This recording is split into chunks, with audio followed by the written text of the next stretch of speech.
Olá, eu sou o Fernando Bagnola e estou aqui na MVM. Ele capta imagens como ninguém. Transforma um simples clique numa imagem fantástica, maravilhosa. Hoje estamos à conversa com Fernando Bagnola. Não é assim, Fernando? Isso. Antes de mais, muito obrigada por estares aqui em entrevistas à MVM, sentado nessa cadeira. Há uma pergunta que de certeza toda a gente te questiona. Porquê Portugal? Uma história engraçada, assim, eu sofri um assalto em São Paulo em 2002, vindo de um trabalho do Rio de Janeiro, e levaram tudo. E aí eu fui pro zero mesmo, tive que refazer minha vida. E em um ano eu estava de pé novamente e percebi que a formação técnica é uma ferramenta muito apropriada, muito válida para que você possa se recuperar, no meu caso, ou se não, despertar aptidões, por exemplo, em crianças ou pessoas em situação de desemprego. E aí eu tenho uma relação muito boa com o pessoal da Casa de Portugal em São Paulo. Apresentei um projeto, que é o projeto Olha o Passarinho, para eles. Eles me convidaram para vir para cá. Então eu vim numa situação confortável, assim, entendeu? Com o apoio deles e tal. E daí vim para cá para ficar 3 meses. Estou aqui há 5 anos, não volto mesmo. O que te fascina em Portugal? É a paisagem, são as pessoas, é o calor humano? Eu acho que o pessoal do Norte tem uma energia completamente diferente. Talvez aquilo que eu tenha buscado durante minha vida toda, enfim. E vim aqui, não sei, eu tenho no meu sangue, né, o sangue português, porque meu avô é um João Firmino Correia, mais português impossível. E então, não sei, eu acho que é uma coisa de DNA, talvez. E a tua família apoiou-te nesta decisão? Na não verdade, pôs assim um bocadinho o pé atrás? Na verdade, eles sempre me apoiaram. A gente tem uma relação, assim, muito saudável nesse sentido, assim, tá feliz? Vá, entendeu? E é assim, quando eu vim pra cá, eu vim mesmo programado para voltar em 3 meses, falei assim, eu não volto. E não pus os pés mais no Brasil, acredita? Não pus. Não só por telefone, internet, é que falas com ele. Ainda te lembras da tua câmara de contacto? Me lembro. Nunca mais eu vou esquecer isso. Conta-me lá como é que a tua mãe te decidiu. Na verdade, é uma história um pouco inexplicável, assim, entendeu? Porque eu nem imaginava, eu tinha 14 anos, por aí, 14 para 15 anos. E ela chegou com uma câmera em casa e eu olhei aquilo, porque era de um amigo dela que tinha dado para ela e tal. E esse amigo tinha falecido. Então ela pegou a câmera e levou para casa. E eu falei assim, me dá essa câmera. Ela, não, isso que eu ganhei do Dr. Pupo, não sei o que era o nome dele. Eu falei assim, me dá. E ali foi realmente uma coisa muito louca, porque... Bastou-te olhar e... Não consigo explicar, Thelma, juro. Foi ali, ó, eu lembro, eu até fico arrepiado. É verdade, é mesmo, eu fico mesmo. Porque eu tenho uma paixão por fotografia, assim, qualquer tipo de fotografia. Mas sentiste que foi nesse momento, Sim, entre os 14 e 15 anos, só com aquela... Sim. Apareceu uma simples câmera. E aí eu fiquei apaixonado, aí comecei... minha família é simples, então não tinha como estudar. Então eu virei um rato de biblioteca. Sim, o teu quarto chegou a cheirar a revelador. Sim, minha casa inteira, entendeu? Então é o que eu digo, a minha mãe, na verdade, acabou me apoiando porque sentia aquele cheiro de azedo na casa e nunca reclamava. Então, na verdade, ela foi a grande mentora, né? O grande apoio, porque ela me deu a câmera. Inclusive, nesse assalto, me levaram essa câmera que eu tinha como um amuleto da sorte. Assim. Então, eu falei, uau. O melhor fotógrafo? Ou não existe melhor fotógrafo? O melhor fotógrafo, pra mim, ele vai ficar tão feliz quando eu falar assim, o Pedro Monteiro. É melhor máquina? Hasselblad. Verão ou inverno? Verão. Montanha ou cidade? Cidade. Drama ou comédia? Drama e comédia. Então a única coisa que eu sinto falta, não foi dos $48 mil lá que foram embora com equipamento, com tudo. Mas realmente foi essa camerinha que, né, teoricamente não valeria nada, tá? Mas pra mim tinha um valor muito grande. Lembras-te da primeira fotografia que tiraste com ela? Lembro. Tenho essa, chama My First Click, que é eu tenho essa fotografia digitalizada, tenho guardada comigo, assim, é uma lembrança pontual, boa. É uma lembrança pontual daquele momento, assim, tenho sim. É um senhor um vendedor de água de coco no Brasil, que tinha um chapéu, assim, que ele fez com um capacete de coco. E eu cliquei aquilo, foi o primeiro clique, tenho sim guardado. Não te imaginas a fazer outra coisa? Não. Com 14 e 15 anos, estás naquela fase da adolescência, podes gostar, podes não gostar. Ainda não sabes ao certo, mas eu foi tenho- algo que Eu tenho a decidiste. mesma paixão, como eu disse para um amigo meu, eu tenho a mesma paixão infantil. Mais do que juvenil, eu tenho a paixão infantil pela fotografia. Eu sou um apaixonado mesmo pela partilha. Eu acho que foi uma das coisas que me fixou e fixou a minha imagem, que eu acho que é um pouco diferente, não é nem feio nem bonito, é diferente, da cultura portuguesa, que é onde a partilha, né, a partilha vai até um determinado momento. E eu, enfim, talvez por ter aprendido isso no Brasil, se o meu aprendiz me ultrapassa, é aquilo que é a minha melhor publicidade. Pois, com quem você aprendeu? Com o Fernando Bagnola. Uau, eu quero... Enfim, não é? E aqui é um pouco diferente. Isso, eu dei aula da melhor escola do país, tal, que é o IPF, enfim. E sinto que isso é um modo de pensamento da classe dos docentes, enfim, né? É assim, eu te ensino até aqui e a partir daqui você se vira sozinho. Então, como eu trago uma outra mentalidade, que é assim, olha, você se vira até aqui, entendeu? E eu te ajudo daqui para frente. Então, eu acabei criando, você vê, no meu Facebook tem lá, sei lá, quase 2.000 amigos, enfim, e dos quais dali eu tenho muitos amigos, 90% daqui de Portugal. Sei que também gostas de fotografar pratos de comida. Adoro. O que te fascina? Não te mete um bocadinho de inveja? Está ali uma comida tão boa e não podes tocar. Primeiro tens que trabalhar. Sim. Eu tenho assim, na verdade, o que me fascina é a qualidade dos chefes que existem aqui. Eu tenho já no meu currículo alguns clientes grandes, sabe? E tem um em especial, que é um jovem chefe, que é o Sérgio Cambas, que ele é um português fantástico, assim, aprendo muito com ele. Então, quando nós vamos ao Paparico, que é esse restaurante que ele tem aqui, que vale a pena mesmo, entendeu? Ele fala assim, quando você vier aqui, você vai ter uma experiência gastronômica. E daí depois você fotografa. Então, é uma emoção artística que se torna fotografia e é um aprendizado. Eu aprendi a provar vinho assim, exatamente como deve ser feito com o Sérgio. Como então, se deve fazer? Como? Como se deve provar o vinho? Existe algo que se chama retrorespiração. Você vê que é o seguinte, é você desenvolver a capacidade de fazer com que o aroma do vinho volte pelas narinas. Você tem que, com o palato, assim, você empurra o ar. E é impressionante, porque você ali sente... Basicamente, a fotografia trouxe-te muitos conhecimentos. Tanto a nível gastronómico como noutros temas. Uma coisa que é importante que se diga é que eu trago comigo um formato de pensamento que é inovador. Por exemplo, eu sei que isso pode até criar uma certa polêmica no que eu vou falar, principalmente porque a gente está num programa que fala de moda. Mas no meu modo de ver, com a experiência que eu tenho hoje em dia, depois de 20 anos, tá, com câmera na mão, o fotógrafo de moda é aquele que é menos preparado tecnicamente. Entende? Assim, que, por exemplo, não percebe nada de luz, nem de foco. Não iria a extremos. Mas, por exemplo, eu acho que com o passar do tempo, o fotógrafo que hoje faz moda, ele começa a ficar fora de moda, porque a moda muda, a fotografia muda, enfim, você faz parte. Então tem hoje, por exemplo, um fotógrafo que eu gosto muito, um fotógrafo português, que chama-se Mário Príncipe. Gosto muito do trabalho dele, acho que...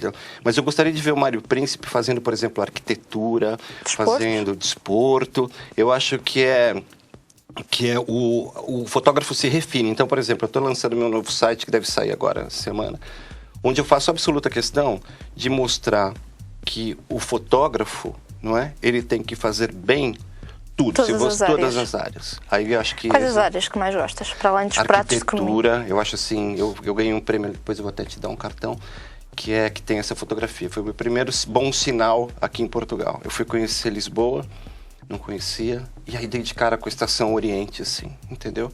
Que é o que não se espera, né, quando vem para cá. Normalmente, sim, eu, por exemplo, conheço a Estação Oriente, a que ponto é que fotografaste? Do ponto de vista no meio da rua, no meio da avenida, com a câmera no chão, em velocidade baixa. Então eu queria criar um movimento, um contraponto entre aquela estrutura que é surreal, não é? Aquilo metal, uma interferência humana, assim, então é assim uma coisa esquisita, não é colorida. Mas exige aquilo para mim, assim, é uma inspiração, tal, assim. Eu acho que tem ali alguma coisa muito interessante. Perspectiva ali que me lembrou um Skylab, assim, uma coisa espacial. E aí fiz a foto e teve um concurso, eu estava aqui há 2 meses mais ou menos, e houve um concurso que no Brasil é super reconhecido, que é um concurso do Casino de Lisboa e Parque das Nações. Eles se unem e fazem um concurso. E eu fiquei entre os classificados com menção honrosa e tal. Começaste logo bem a tua estadia aqui em Portugal. Sim, eu adoro Portugal, Thelma, eu adoro mesmo, assim, é uma coisa... Às vezes eu brigo com os meus amigos, assim, pô, você fala, entendeu? Mal, enfim, eu brigo, eles começam a dar risada. O Brasil ia defender Portugal como se fosse... Defendam mesmo, eu nem sei qual é a seleção brasileira, nem sei, não faço noção. Mas conheces o Cristiano Ronaldo e a Nani, etc. Conheço, gosto, e aí anteontem até estava conversando com um amigo meu, que é tão engraçado, que eu queria... É um aprendizado, eu gosto de aprender sobre a cultura portuguesa, então eu estudo história, enfim, hoje eu já consigo votar, enfim, então eu participo mesmo, porque acho que é a minha obrigação enquanto residente em Portugal.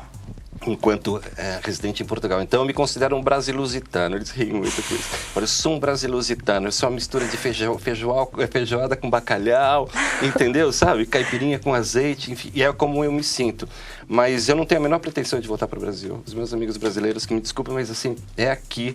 Eu digo Queres sempre, continuar a viver e até morrer? E até morrer. Se eu morrer aqui, eu morro feliz, entendeu? É verdade. Há pouco falávamos do trabalho da Expo e a Estação Oriente. Sim. Um outro trabalho que tenha marcado tanto a nível profissional como também pessoal? Sim, um trabalho de arquitetura que eu fiz para uma empresa que foi um dos grandes desafios da minha vida, assim. É uma empresa que tinha sido a Quimonda, que havia fechado e tal. Sim. E ali, eu fiquei sabendo depois que ali existia um investimento, e na época que a Quimonda bombava mesmo, antes da entrada dos chineses no mercado, tá, que mudou completamente essa relação de preço, tá, e qualidade. E então eles agora é Nanium, chama-se Nanium. E havia uma feira na Holanda e eles queriam apresentar a estrutura da Nanium, só que grande parte ainda estava inativa, estava parada, tal. Então eu tive que fazer percorrer aquilo, vestido mesmo com aquelas roupas, entendeu? De proteção. De proteção contra poeira, aquelas coisas. Você não pode ter, assim, o máximo 3 partes de poeira em 1 milhão de litros de ar. É uma coisa assim, você passa em lugares que você sente... Porque você é aspirado em toda a fábrica. E foi um desafio, porque eu tive que fazer fotograficamente a fábrica ter o aspecto de que estava funcionando. Então eu tive que acender no Photoshop todas as luzes, toda a linha de produção. Foi brutal. E um trabalho de arquitetura maravilhoso que existe lá. O projeto é lindo. Então esse é um trabalho que eu nunca mais vou esquecer, porque era um desafio grande. Tinha que ter uma empresa portuguesa nessa feira da Holanda com uma imagem espacial e o cliente... Consegui, gostei. Como um bom profissional que és, de certeza também reconheces os teus erros. Sim. Consegues-me dizer um trabalho que não tenhas gostado lá muito? Nunca acontece. Sabe por quê? Porque se eu vejo que acontece, que existe essa possibilidade... Existe sempre uma solução. Existe sempre uma solução e eu repito. Eu falo assim, olha, não gostei do trabalho, se acontecesse, não gostei do trabalho, eu vou repetir isso. Mas como a teoria na prática funciona diferente, o que acontece assim, vamos supor, você vai fazer uma produção de moda, você tem ali maquiador, você tem produtor, você tem uma série de coisas. Tem que resultar tudo 100%. Tem que resultar. Se eu sou profissional, eu não posso errar. É como falar para você, olha, eu conheço um cirurgião maravilhoso, entendeu? Ele só errou 2 vezes. Assim, não errou 2 vezes, ou seja, há 2 mortes. Sim, entendeu? Então não pode. Acho que o fotógrafo profissional, e é o que eu falo sempre para os alunos que eu tenho, eu não desenvolvo, o curso que eu desenvolvo, a maneira é encaixada no meu dia a dia. Então eu só tenho 1 aluno por vez, eu não consigo ter 2, entendeu? Eu sou cão no horóscopo chinês, então eu tenho que ter um dono de cada vez. E focar nele, nas expectativas, nos objetivos, tal, são 3 meses que eu passo. Então, uma coisa que eu sempre falo para eles é o seguinte: se você é profissional, nunca se permita errar. Nunca, não pode. Eu como profissional, não posso errar. Ou senão isso me custa, entendeu? Eu teria que reembolsar modelos e tarará, enfim. Então eu acho que... Não me lembro de nenhum, parece um pouco pretencioso, assim. Sim, mas compreendo. Não é. É atenção absoluta à possibilidade. Bom profissional, também tens que estar preparado para todos os erros que daí apareçam. Sem dúvida. Para além de profissional, também dás aulas no Instituto Português de Fotografia. Não mais.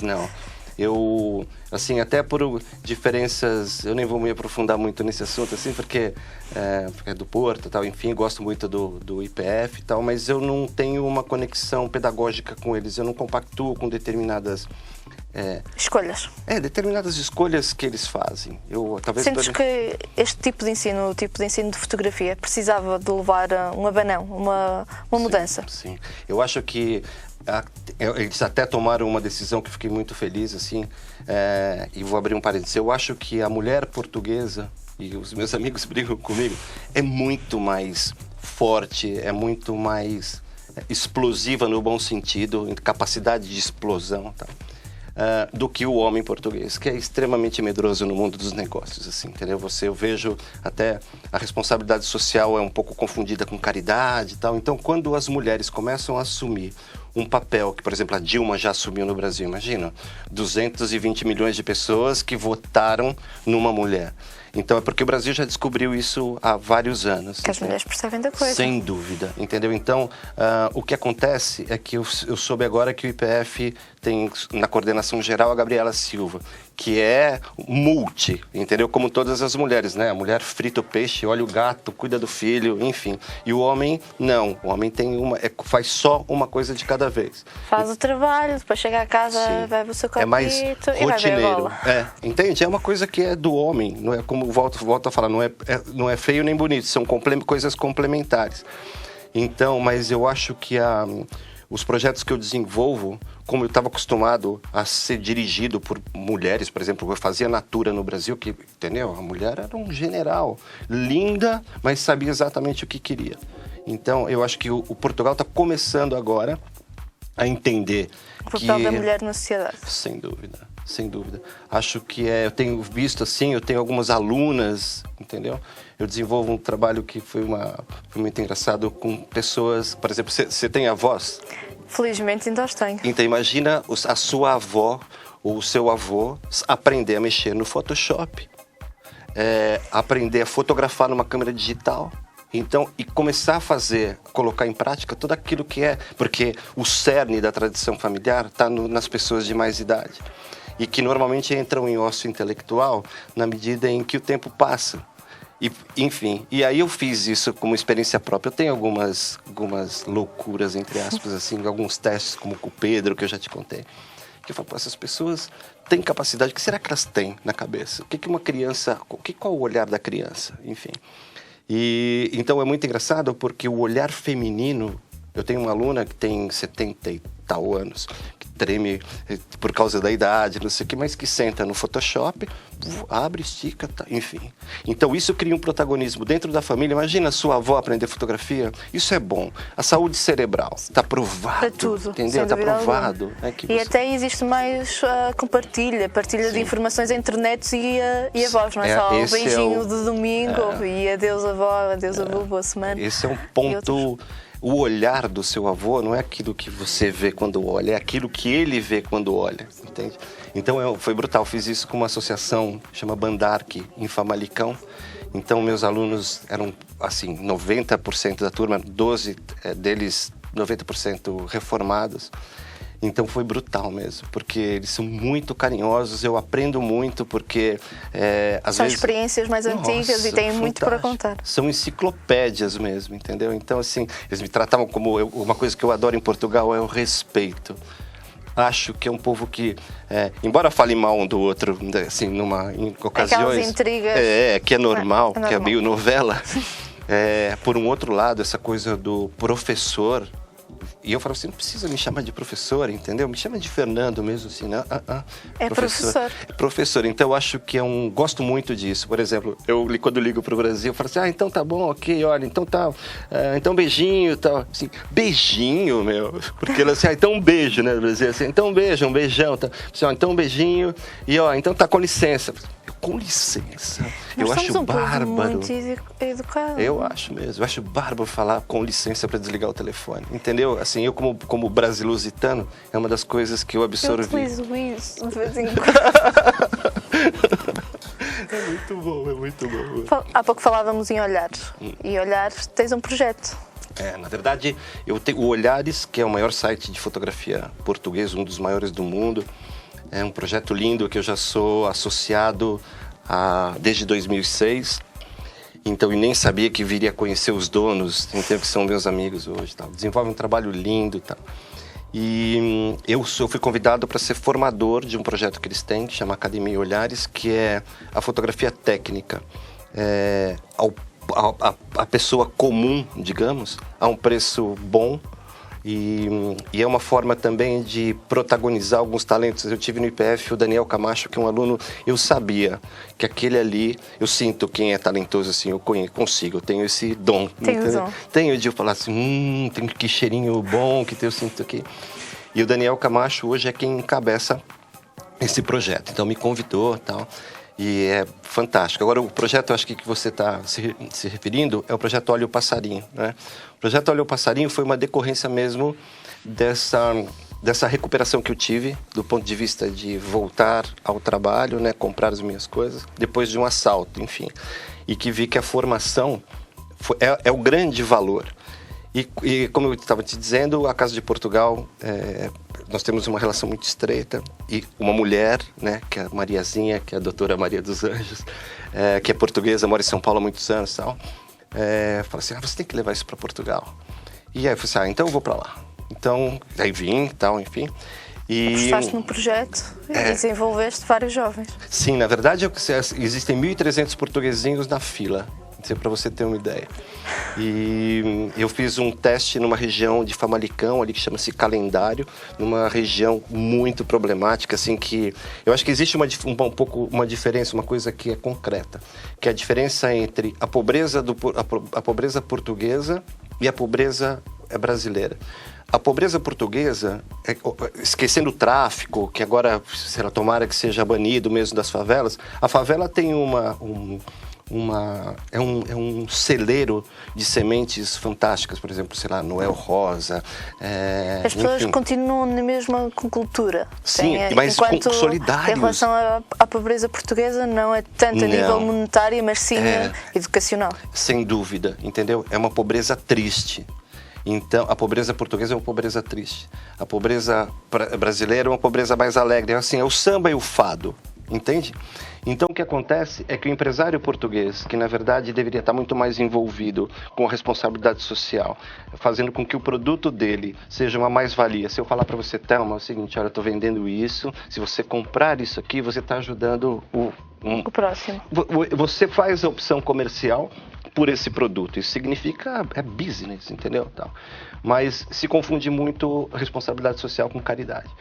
Então, acho que isso tem mudado com os novos talentos aí que estão assumindo as grandes empresas, mas isso no meio da pirâmide dos negócios, que são as pequenas e médias empresas, isso ainda é grego com chinês, entendeu? Ainda custa um bocadinho a entrar. Sim, da mesma maneira, o empresariado português poderia abraçar um projeto como esse, que é a criação de um fotoclube em cada escola, então, que é um computador e uma camerinha, sabe? Uma câmera digital que faz assim, olha, tudo bem, hoje você vai fotografar a sua avó. E daí vai lá, então eles fotografam a avó e depois fazem uma exposição no ambiente escolar. O que acontece? A melhor coisa é que traz a família para a escola. Quando a família vem à escola, o professor entende o funcionamento do próprio aluno. Daí chega lá e fala assim, olha, essa foto é do seu filho. Uau!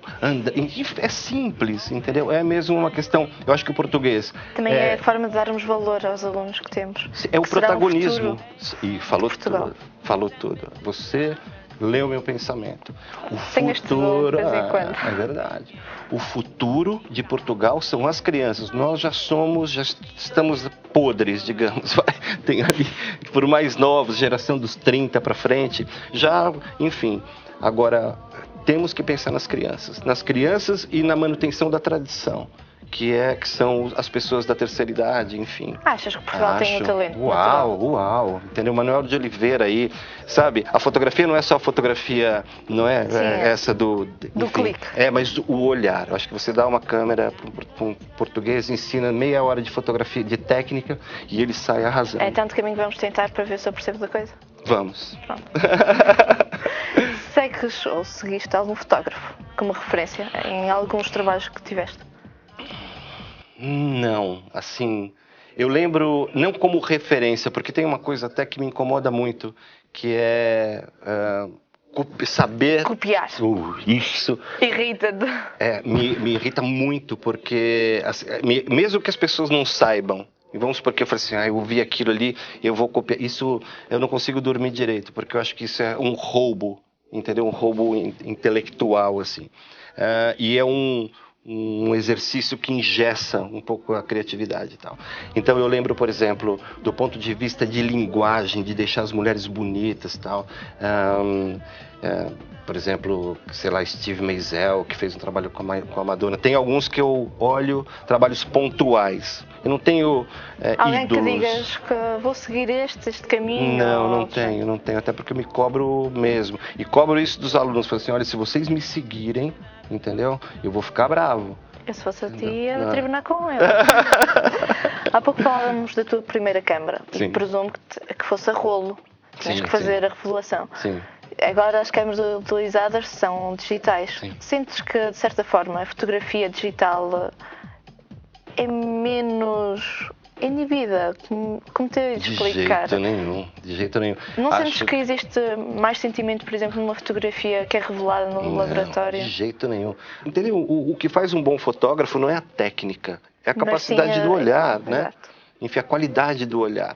Então, não, ao contrário, adoro mesmo, entendeu? Acho que o digital colocou aí a juventude toda a tirar fotografia. Toda a tirar fotografia. Sabe, você hoje vê, eu tenho alunos que chegam precisando só mesmo do refinamento, porque aprenderam sozinhos e numa discussão entre amigos, técnicas que os outros, né, os dinossauros, enfim, nem imaginam que existem. Eu não, eu adoro o digital mesmo e não gosto mais do filme.